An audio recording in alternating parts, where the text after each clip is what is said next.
Hi guys, बहुत सारे लोगों से आपने सुना होगा गेस्चर ड्राइंग या जेस्चर ड्राइंग। हम आज ये सीखेंगे कि जेस्चर ड्राइंग क्या होता है। कई बार क्या होता है, जब हम कभी ट्रैवल कर रहे होते हैं या कभी अचानक से हमें किसी पर्सन का कोई ऐसा मूवमेंट दिखता है जो हम अपनी पेंटिंग में बनाना चाह रहे होते हैं, लेकिन या तो हमें वो पोज नहीं मिल पा रहा होता है या हमारे दिमाग में कभी वो चीज़ नहीं आ पा रही होती है, तो हम उसको अपनी पेंटिंग में नहीं ऐड कर पा रहे होते हैं या हम अपना कंपोजिशन नहीं क्रिएट कर पा रहे होते हैं। कंपोजिशन क्या होता है वो हम आने वाली वीडियोस में बताएंगे। अभी हम जेस्चर के बारे में बात कर रहे हैं। तो अचानक से दिखे उस पोज को जब हम क्विक ड्रॉ करते हैं तो उसको जेस्चर बोलते हैं। बेसिकली उसमें केवल आउटलाइन होती है जिससे हम उस पोजीशन का या उस पोज के बारे में पता कर लेते हैं। उसकी डिटेल्स हम बाद में ऐड कर लेते हैं क्योंकि हमें ऑलरेडी एक ऑब्जेक्ट का आइडिया मिल ही गया है। तो अभी बेसिकली हम कुछ जेस्चर अभी ड्रॉ करके आपको दिखाएंगे। जैसे सपोज करते हैं कोई व्यक्ति आधी लेटी हुई पोजीशन में बैठा हुआ है, तो ड्रॉ करने के लिए सबसे पहले हम सर्कल ड्रॉ करते हैं। हेड के बारे में आइडिया लेने के लिए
जेस्चर में बेसिकली हमें केवल मोमेंट को कैप्चर करना होता है।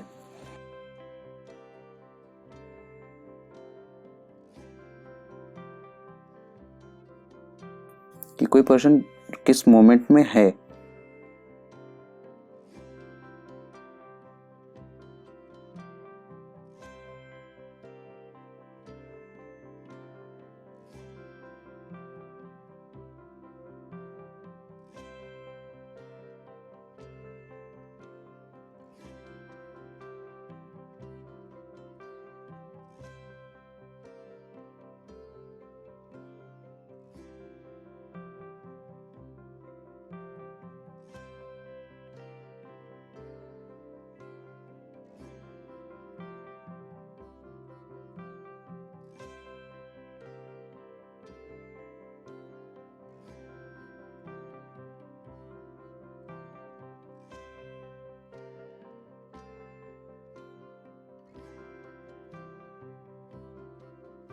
सिंपल क्विक ड्राइंग, ताकि हमें एक आइडिया मिल जाए उस प्रोपोर्शन का या उस मोमेंट का, और फिर हम उसे अपने पेंटिंग में या अपने लेआउट में शामिल कर सकें। एक क्विक स्केच इसलिए भी ज़रूरी है या जेस्चर ड्राइंग इसलिए भी ज़रूरी है क्योंकि जब हम स्केचिंग कर रहे होते हैं या हम जब ड्राइंग कर रहे होते हैं, अगर हमने मॉडल को हायर किया हुआ है फिर तो वो एक पोजीशन में रुकता है, लेकिन अगर हम पब्लिक प्लेस में जाकर शेडिंग कर रहे होते हैं या स्केचिंग कर रहे होते हैं तो कोई पर्सन ज़्यादा देर के लिए रुकता नहीं है। तो उसके उस पर्टिकुलर मोमेंट को कैप्चर करने के लिए हमें जेस्चर ही ड्रॉ करना पड़ता है। आज के लिए गाइस इतना ही, मिलते हैं अगली वीडियो में। Bye bye.